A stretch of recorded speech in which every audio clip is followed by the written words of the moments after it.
Any one of those chairs that had the yellow tape on the back, Okay. and then take that clipboard. All those chairs are socially distanced.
Good morning, ladies and gentlemen. I'd like to welcome you to County Court at Law number 2. You have been asked to come here today because you have a case in this court. Your case is set on the court's arraignment docket. And what the arraignment is an opportunity for the court to tell you what you've been charged with, what your rights are, and what options you have regarding your case. Your case is classified as a misdemeanor case. Criminal cases are divided into felonies or misdemeanors. Your felony cases are your most serious type cases, and they are handled in our district court. This is not a district court. This is County Court at Law number 2. And your felony cases are what we call your most serious type offenses. Your misdemeanor cases are normally referred to as petty offenses. Does not mean that they're not serious. It's just that they are serious, but they are not as serious as a felony case. And what I mean by that is, as serious, I'm talking about not only the offense, but the punishment, the possible punishment that a person can get. For a felony offense, you have a capital murder. If a person is found guilty for capital murder, they can either get life or death. If the next case below that would be what's called as a first-degree felony. A first-degree felony, the range of punishment is anywhere from 5 to 99 years to life, and you can be given a fine up to $10,000. Below that is a second-degree felony. And the range of punishment for a second-degree felony is 2 years to 20 years in the Texas Department of Corrections, and a fine up to $10,000. And right below that is a third-degree felony, and the range of punishment for a third-degree felony is 2 to 10 years, a fine up to $10,000. And below that is the lowest type of felony, which is called a state jail felony. And the range of punishment for a state jail felony is 6 months to 2 years in the state jail. You do not have a felony case here. Your case here is a misdemeanor case. And misdemeanors are divided into first a Class A misdemeanor, Class B misdemeanor, and Class C misdemeanor.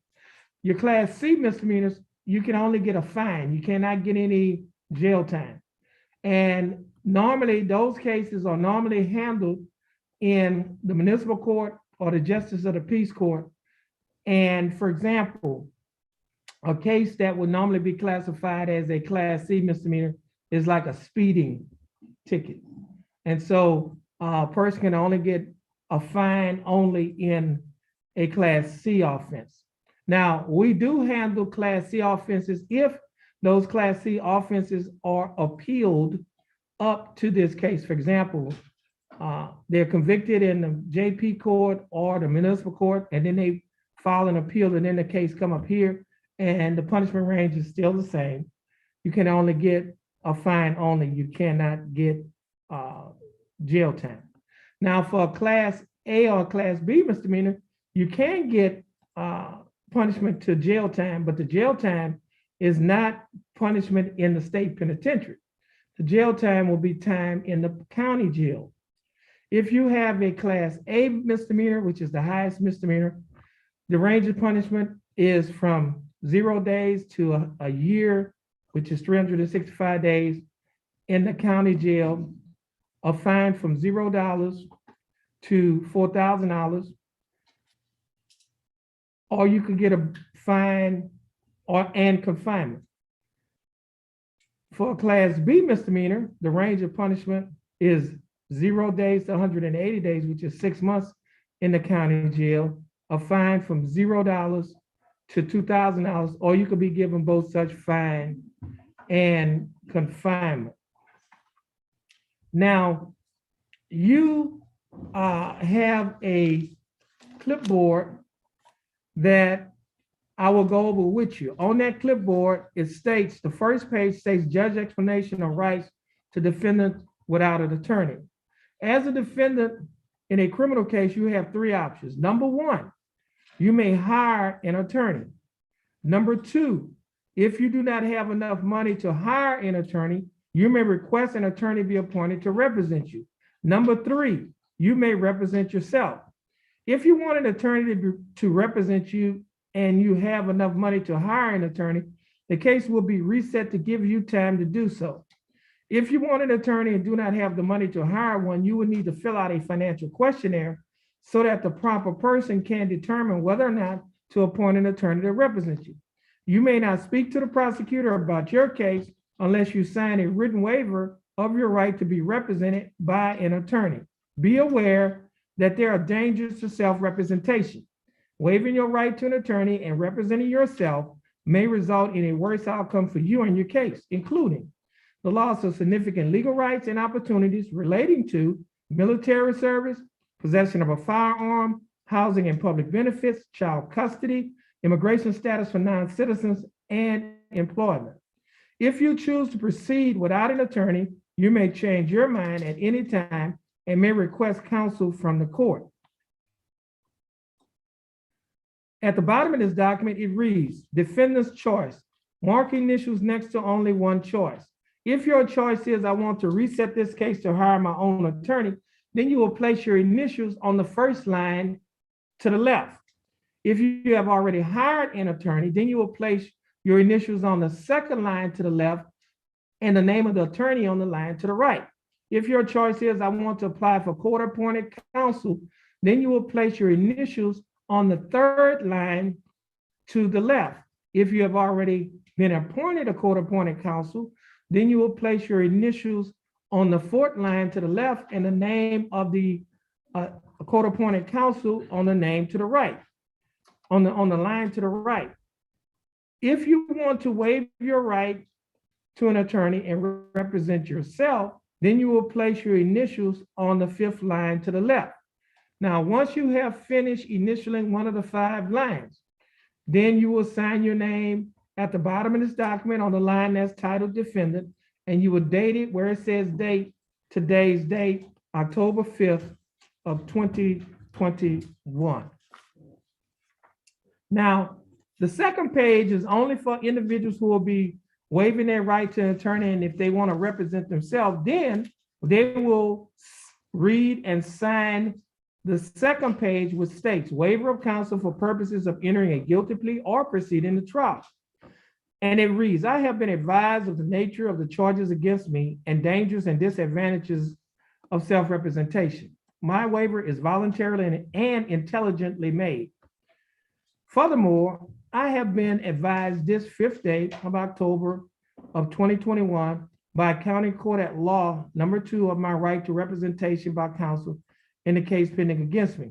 I have been further advised that if I am unable to afford counsel, one will be appointed for me free of charge. Understanding my right to have counsel appointed to me free of charge if I am not financially able to employ counsel, I wish to waive that right and request the court to proceed with my case without an attorney being appointed for me. I hereby waive my right to counsel. And if that's your choice, then you'll put your signature on the line that says defendant, and you would date it today's date, October 5th of 2021. Now, ladies and gentlemen, you have other rights as well. You have a right to have a trial by jury. And what a trial by jury is, 6 citizens from Jefferson County will be selected to sit on your case, to listen to the evidence, and they will decide after listening to all of the evidence whether or not you're guilty or innocent. You also have a right to waive your right to have a jury trial, which means you have a right to give up your right to have a jury trial. And if you do so, then your case will come before me, the judge, and it will come before the court, and then you can have a right to have what is called a bench trial, just a trial before the judge.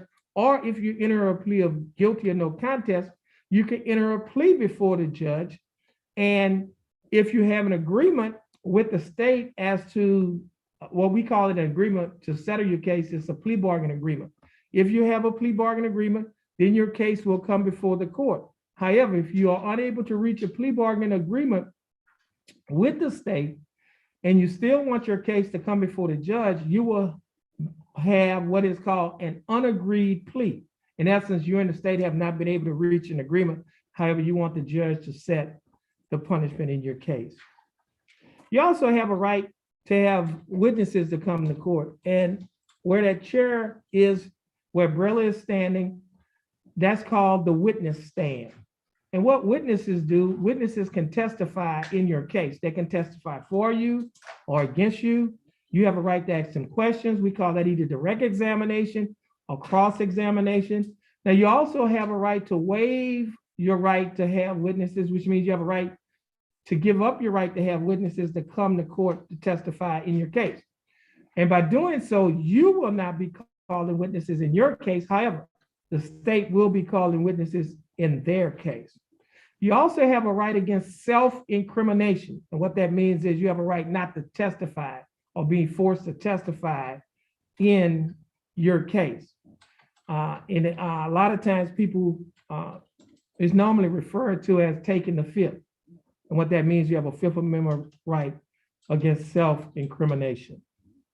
Now you have a right to waive or give up your right against self-incrimination as well, which means you have a right to take the stand if you desire to do so and testify in your case. Now, you also have a right to have discovery. And what that means is you have a right to see the evidence that the state has against you. Now, if you want to see the evidence that the state has against you, when I'm talking about evidence, I'm talking about the witness statements, videos, documents, or whatever evidence that they have in your case, you have a right to have access to that. Now, you can waive your right to discovery as well, which means you will be giving up your right to see or have access to the evidence that the state has in your case. Now, the case that you have here in this court is classified either as a Class A or a Class B misdemeanor. Earlier, I told you what the range of punishment for a Class A misdemeanor and a Class B misdemeanor was. Now, everybody's here that's here on their case, you have been arrested, and every day that you spent in jail, that can be credited towards your punishment. So, for example, if you and the state has reached a plea bargain, and let's say you spent 5 days in jail, and let's say the state is offering you 5 days in jail, you won't have to spend any more time in jail. Why? Because you've already spent 5 days in jail. Therefore, you'll be given credit for time served. Every day that you spent in jail also is credited as $100 per day that will go toward your fine and your court costs.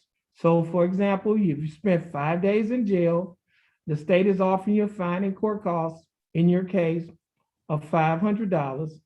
You will not have to pay anything. Why? Because the 5 days in jail equals $500. Now, if they offered you $700 fine and court costs, then that means that you would have to pay $200, and the other $500 will be credited toward the $700.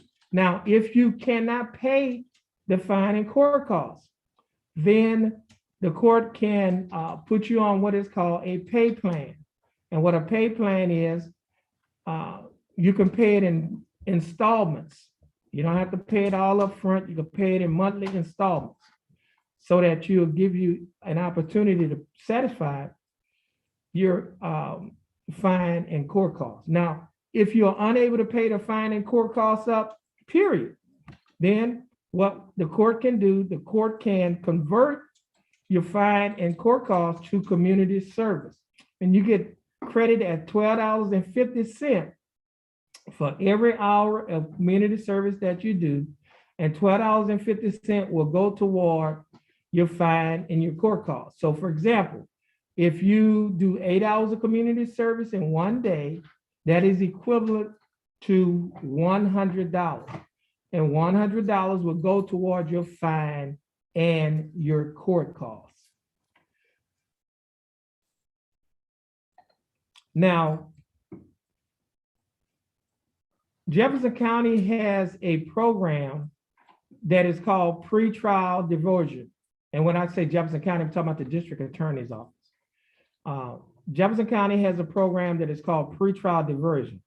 And with the pretrial diversion program, Uh, if you get into the program, your case is dismissed and you can get it expunged from your record. Expunged means wiped off, deleted, or erased from your criminal record. The way it works is like this. In order to get into the program, it has to be your first offense. You cannot have a criminal history. The second thing is you have to have an attorney to assist you at getting into that program. And then the third thing, the offense cannot be unlawfully carrying a weapon or resisting arrest. Now, if you are able to get into the program, your case is dismissed, you complete the program, you can get it expunged, which means erased, deleted, or erased from your criminal history. If you are a veteran of any one of the branches of the United States military, Jefferson County District Attorney's Office has a program that is called Veterans Court. It is also part of the pretrial diversion program. If you get into that program, complete the program, case is dismissed, you can get it expunged from your record. Only thing you have to do in order to get into the program is be a veteran of any one of the branches of the United States military. This court, County Court at Law number 2, has a program that is called the Community Safety Initiative, and it's short for CSI, the CSI program. And what the CSI program is, it's a program that I started within 100 days of taking office in March of 2017. And that program is designed to make Jefferson County a safer place for all of us to live, work, go to school, raise our children, and go to church. And the way the program works is we have a myriad of partnerships with various agencies in the Jefferson County community. We have a program that addresses the mental health needs, and we have a partnership with Spindletop Center, which is our local mental health center or agency in this region. Spindletop, we have an individual here by the name of Jess. He'll come up and talk to you in a few minutes and tell you a little bit about their program. But they will be able to do private interviews. Spindletop can do an assessment, and they can develop a treatment plan to address your mental health needs. The treatment plan may entail either outpatient or inpatient treatment. Now, for individuals who have issues or problems with drugs or alcohol, Spindletop has a program that is called ATAR. ATAR stands for Addiction, Treatment, and Recovery. And that program, you'll have individuals who can do private screenings, interviews, and they can develop a treatment plan, either outpatient or inpatient, for individuals who have issues or problems with drugs, alcohol. And we also, OZAR, which is our local drug and alcohol agency, can also do screenings, and they can develop treatment plans for you as well and help you individuals to get in placement, either outpatient or inpatient treatment.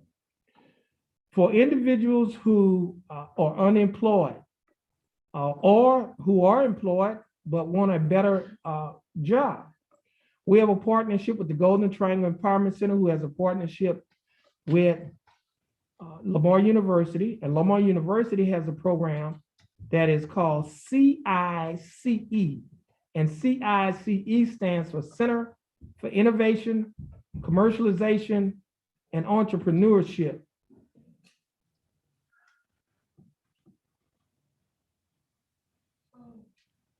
And that program is a job training and a job placement program in the hotel industry, the shipping industry, or the chemical industry. They will provide training for you in any one of those areas that you select. And once you are finished with your training, they will assist you at getting employment in the area that you are trained in. If you have not graduated from high school, CICE also has a program where you can obtain your GED, your graduate equivalency diploma. All of these programs that I have just mentioned to you are free. They do not cost you anything. Only thing that you need is to have a desire and a willingness to participate in those programs. The other thing about those programs is all of those programs can be used as community service toward your punishment. So for example, if you are unable to pay the fine and court costs, your fine and court costs can be converted to community service. And if you're in one of those programs, while you're there, every hour that you're in one of those programs, it will go toward, if $12.50 will go toward your fine and court costs, and 1 hour will go toward your community service. So you're doing one thing, but you're getting credit for three things, okay? And that's the beauty of the program. I tell people this all the time: when you come to county court at law number 2, we do not have court as usual. We have unusual court, and it's not because we're different, but it's because we're trying to make a difference in the lives of the individuals that comes before this bench, and we're trying to make a difference in Jefferson County by making Jefferson County a safer place. All those programs are also designed to address the issue, not just arrest the issue, but to address the issue. And the program is designed to produce productive people, because if we produce productive people normally do not commit crimes. And so therefore, our recidivism rate, which is our crime rate, where people commit crimes over and over, will go down. And so if you're interested in the program, we can assist you at getting into the programs of your choice. And before I go on any further, we have Jess, who is from Spindletop, and Jess is going to come forward just to tell you a little bit about the program that they have at the Spindletop Center. Jess?